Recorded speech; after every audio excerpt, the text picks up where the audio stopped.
Hi, my name's Matt. Welcome to The Specialist View, where we dive into the minds of entrepreneurial marketers.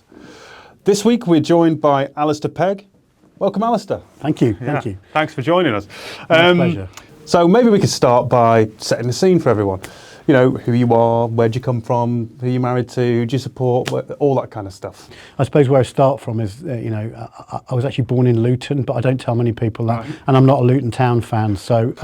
Who do you support then? I support Norwich City, which is... Oh, is that an upgrade? No, not really. Well, it is actually, but let's not go into that too much detail. So I'm a massive sports fan. I'm a dad. Yeah. I've got two kids. One's just left university, one's there. I kind of grew up in Bedfordshire, and I now live in the Cotswolds. So, look at you. Yeah, well, very pleasant, very nice, but expensive to get into London. Yeah. And I guess for me, my personal stuff is I'm all about the family. I love sport. I love skiing and all that sort of stuff. So that's my kind of what I get passionate about in terms of off the ice, yeah. And I enjoy doing lots of stuff around where we live. So that's what I do. Great. Well, thanks, Alastair. It's great to hear the sort of context and the life behind the man. Now let's kind of dig into you as a marketer. You know, can you expand on your career a little bit for us? Most of my career has been in service brands, and I've kind of done an awful lot to kind of make brands better and to make performance marketing work. I kind of started working in what we used to call direct marketing, but now we call it performance marketing. There's been a rebrand of that as well. So I started off in that doing direct mail packs and door drops and inserts and things like that for various service brands. I guess I started off at NatWest. When are we talking here, Master? In the dark ages, but no, probably in the 90s. So that's when I first started my career, just at the beginning of that. And I really wanted to be a marketeer. I left university, went travelling, came back and wanted to be a marketeer. And NatWest gave me the opportunity to be a marketeer, and I grabbed that with both hands, and then kind of surfed that wave of different jobs and different opportunities and different experiences. So across different service brands. I guess the standout starter for me would always be Virgin Money. And Virgin Money was a 400-person group of people in Norwich and was just getting into credit cards, and we really needed to make the credit card stuff work. And so I loved that. It was we were fresh, fun, sexy, rebellious, trying to be all different to everything else in there. And we won awards. We did loads of digital, which is this new thing called digital with all sorts of stuff that doesn't exist anymore now. It's all been consolidated. And that was my first big thing that I did. Just on that, Alastair, you're talking about things that existed in digital marketing back then that don't necessarily exist anymore now. Could you maybe bring some of those to life for the people watching? There was a thing called e-spotting, which is a bit like, it was another way of getting to customers online and to do that. Now that's all been assumed into various different things. I think that one ended up in Google, but I'm sure someone will tell us if it hasn't. Yeah. But yeah, there's a lot of stuff that's consolidated in those spaces, and we were just using that really effectively to drive volume and sales, but we're using the Virgin brand to make sure we really stood out, and that was fun. That was a lot of fun, really exciting. We were growing like crazy, winning awards, having great fun working as part of the Virgin Group. And from there I bounced on to being a marketing director of RAC, and we did some funky digital stuff that I brought with me from Virgin and used celebrities and used TV and started to introduce those sorts of things. Was that the sort of period at which you kind of branched into above the line brand? Well, no, I'd done it before, but as a kind of bit part player, but this was your gig? My gig, and had to kind of work with all of that stuff to get a great thing. And we used Vinnie Jones in the ads. What was that campaign? Can you remember the sort of creative strategy behind it? Yeah, it was RAC patrols are heroes and help people on the side of the road or help people in any situation. And these were anti-heroes. So Vinnie Jones starred with his wife in a TV ad, and we did a couple with him. He resonated really well with lots of people. And some people didn't, but that's the way it goes. You can't make an omelette without breaking some eggs. So yeah. Were there any places between there and then you coming and working with us that you could tell us about? Yeah, one or two. One or two places. I kind of did a job with HomeServe, and I did a job with a company called A-Plan that's now called Howden, And you may notice Howden, they were the ones who were on the front of the British Lions shirts. Recently. Okay, nice. So yeah, very very acquisitive business. It was really interesting there, but they've got a great model for how they do insurance broking in the UK, and that was really positive experience for me. Leading a team, making sure we were relevant to both customers and to the branches around the country. So that was fantastic. And then the last few years, I've been working in property and retirement living. So that's where I entered with TSW and the lovely Ron Mudge, who used to be here, who was with me back in the day when we were in RAC. So yeah, Ron is a legend. He is a legend in his own bathroom. Yes, and it turns out we worked together for 10 years, and then I suddenly realised we were actually at the same school together, but a few years apart. Oh wow, okay, small world. Yeah. Ron, if you're watching, we miss you, we love you. Come back. Come out of retirement. There's always a place for you here at the Specialist Works. Can you describe your time working with us at the Specialist Works from back in your McCarthy and Stone days?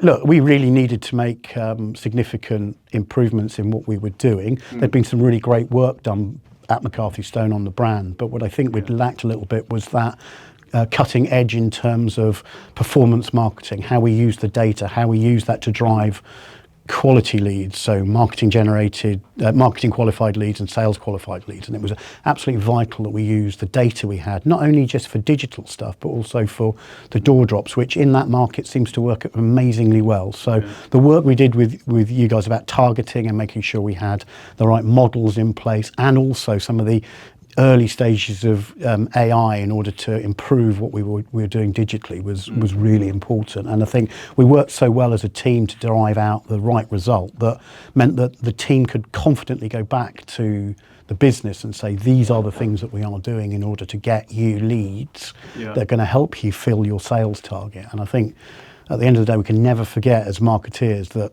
that's what kind of pays the bills at the end of the day. Yeah. So. The outcomes, and then proving that what's delivered those outcomes, I guess, the evidence, right? Absolutely, and that's the important piece, is that it's all very well saying, oh yeah, I've given you 100 leads, and if they say, well, they're 100 rubbish leads, which is always that conversation between sales and marketing, but in fact you can actually start to demonstrate that those leads were from a good source and have all the characteristics that should be there, then it becomes a different conversation where you're talking about conversion. And I think that was where we worked really well together. TSW and McCarthy Stone did really well together and made some big gains. Nice, okay. One of the things you touched on there, Alastair, was about kind of managing sort of stakeholders and communicating effectively with them. I know that's a theme that comes up a lot from the people we talk to, or the entrepreneurial marketers out there. Can you bring some strategies to life? How did you do it? What's your approach to that? Well, I think you've got to have a good relationship with everybody on the exec team. I think it's vital. I mean, it's a bit of a cliche, but your CFO and your CIO are two people you really got to get on with and know what where they're coming from and understand their background and have a good open relationship with them. Because CIOs, right? Okay. Well, quite often, everyone talks about CTOs, CEOs, CFOs, etc.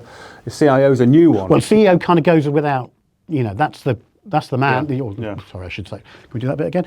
That's the lady. That's the person you've really got to get on site. But then the influencers to that are all the people in the exec. But the two critical ones for marketing, it strikes me, are the CFO, because the moment you start getting under pressure, there is a pressure on what is always seems to be considered discretionary spend. Now, I don't agree with that, but that's where you need to influence that mindset. And then also the CTO or CIO, because that's where you're investing in the infrastructure you need in order to make things work and work well now. And I think that's evolved in my career from, it was always going to be CEO, CFO, but I think you add CIO to the mix these days and make it work. Interesting. Okay. Well, thinking about all the different kinds of companies you worked at, there's a lot of financial services clients in there. Looking back, how would you say that category's changed over the years? And then also maybe looking forward a little bit, how do you see it evolving in the years to come? Well, I think financial services is always it's always needed marketing, but I don't think it ever recognises it needed marketing in the same way as it needed other disciplines. And therefore, as financial services has come along, brand and performance marketing and digital have become important to them and more important. And I think that when digital has been brought into the mix, for this intangible thing you can't feel or touch, the best you ever get is a credit card. And to be honest with you, most people don't actually have the credit card anymore, it's on the phone. Yeah. So it's really intangible. And actually, so the brand is really important. It always sort of has been important, but I'm not sure it's been essential to the business, because the business can shift volume by shifting price. And that's been really important to that. But I think it's getting more and more important now that because we've got the ability to measure where we get things from, the ability to see what happens, I think it's more, marketing becomes more important in financial services than it ever was because of its measurability. In the past, it's been less important because of the measurability has been so difficult to do. So yeah, and how is the role of a sort of modern marketing leader today compared to how it was in yesteryear? How has it changed over the years, you say? Well, it's an interesting question, because I think it's all the same, but it's not the same. Okay. I think the same disciplines still apply about understanding your target audience and being able to create propositions that are going to resonate with that target audience, and understanding the data. That's all there. I think what's happened is that we've got tools and equipment and people have adapted with things that are quicker. And we can do things an awful lot quicker than we used to be, both creatively and with media and with analytics. So I think that's what's changed, and being able to do those things at pace and evolve quickly and reach an audience. I think when I was back in the day, when I was knocking out direct mail packs for AA, you needed to, they took a while to get the results in and understand what had happened. You can get that result a lot quicker now. Yeah, so therefore it's the pace, I think, that's changed, and the capability that you're able to do, I think, has changed massively. But the underlying disciplines of propositions, audience, creative, and those sort of things, I think are very much the same as they ever were. Yeah, okay, so tech has kind of sped everything up and made things possible now that I think so, impossible before. Well, you always wanted to get to people, but you could only put things through their letterbox. Now there's an awful lot more ways of reaching people, and how you can track them and how you can follow them and those sorts of things. Okay, and then like expectations on sort of CMOs within the organisation, do you think that's different now to what it was then? Yeah, I think there's a lot more accountability for what you do, and because of the measurability that is now available to the whole organisation, I think a lot of people are able to look at marketing and see what it's doing and see what impact it's having. I think that has good things and it has bad things. It does mean you're very accountable, which is great, but it does mean that sometimes, because everything's moving so quickly, you can make decisions that might not be the right decisions unless looked at over a bit of time to see how some of that activity performs in the longer term. Okay, and I guess some of the marketers I talk to, they sort of say it can be quite a lonely role or an isolated role, and so kind of being connected to other marketers is quite useful. Totally. And I think we've got our CMO in the know community here at the Specialist Works, and you're a member of that. Yeah. Can you describe what that's like for you? How are you getting value from that? Well, I think there's a couple of things. There's the frivolous answer, which is it's great to be able to bitch and moan about finance directors in those sessions with other people who are bitching and moaning about finance directors. But actually, it's great to share issues and challenges, and also the way that you guys have set it up, where Mark set it up, is it kind of gets some information and data that's really interesting, that everybody wants to know about consumer trends, what's going on, where things are at. Now, some of us have got some of that, some of us haven't got, and I think that's what's great. And then having a discussion about it is really important, because it gives you the opportunity to discuss it in an environment where you're not internally, and therefore you get a chance to think about what it means and what the impact could be for you as a brand and as a business. Okay, so you can kind of like look over the garden fence at what other people are doing. Yeah. Two penneth worth in. Yeah. And also you can have a good moan about a CFO. Okay. And are there any tools you can't live without, would you say?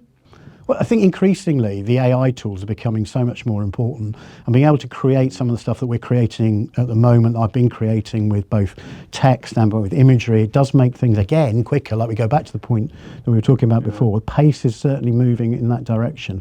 I think there's nothing still that replaces the kind of need for the insight, need for the understanding, and need for interpretation. And if we rely on AI presently too much, we're probably making a mistake. So it's a great starter for 10. It means you can do things quicker, and sometimes you can get across things a bit faster. So therefore you're able to react to the needs of the business quicker. But so ChatGPT is my go-to at the moment. Yeah. So, but still a tool, not a threat in your mind.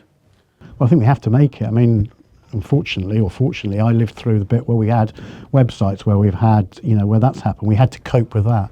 It's different, and there are things that I do worry about how it could be there. But as a human race, we have managed to adapt and survive in the face of all sorts of technological change, and I'm sure we'll do the same. Brilliant. Alastair, thanks for joining us on the Specialist Thank View. you. Appreciate it. Thank you.